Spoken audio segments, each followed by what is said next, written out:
What is up, guys? I'm Cash with CashedOutBoards, and in today's video I'm going to be showing you how to make high quality skateboard and longboard graphics using a vinyl stencil method. Let's get started. The first thing to do using this method is to get your logo cut out of vinyl. Vinyl machines are getting quite popular in schools, homes, and shops, so try and find someone that could cut your design out.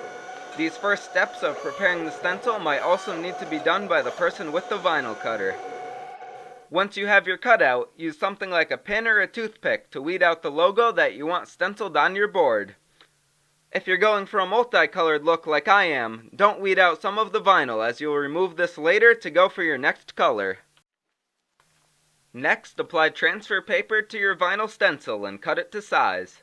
This paper is what will allow you to move your stencil onto your board, exactly as it was cut. Make sure that the transfer paper is adhered well by pressing it down with a squeegee or a credit card, and that there is enough blank space around the stencil so that it could be masked properly when applied to the board. Then peel off the backing of the vinyl and carefully place it on your board in the desired location. Make sure it is exactly where you want it, as once you stick it down it's nearly impossible to move. Once you're sure its location is good, adhere it to the board using a squeegee or a credit card. Then remove the transfer paper. Now it's time to mask off the board. I like to start by masking a square around the logo with masking tape. Then, for my boards, I add pinstripes, also using masking tape. Make sure that the masking tape is pressed down well along the edges so the paint or stain doesn't run under it. Next, mask off the rest of the board with newspaper and tape. Remember, if you don't want paint on an area, make sure it's covered. Now for the fun stuff, the painting.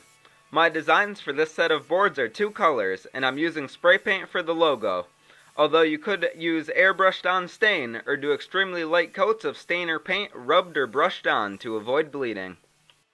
For best results, do nice, consistent, even coats. If you're using spray paint, start by moving the can and spraying off of the board, then move at a steady rate across it.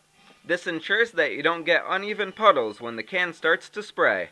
Also, make sure that the can is a good distance away so it mists on and doesn't bleed or run under the masking.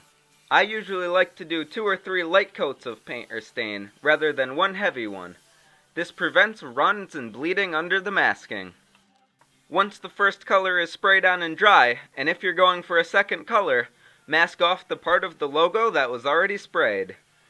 Then carefully remove the second part of the logo, which was cut but not removed while preparing the stencil.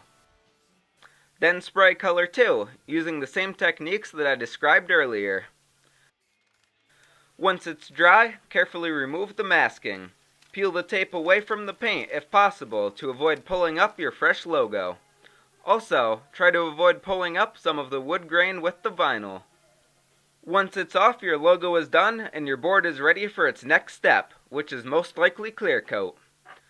Please like this video if you liked it, and feel free to leave any questions or comments that you may have. Subscribe for more board building videos, and as always, thank you for watching.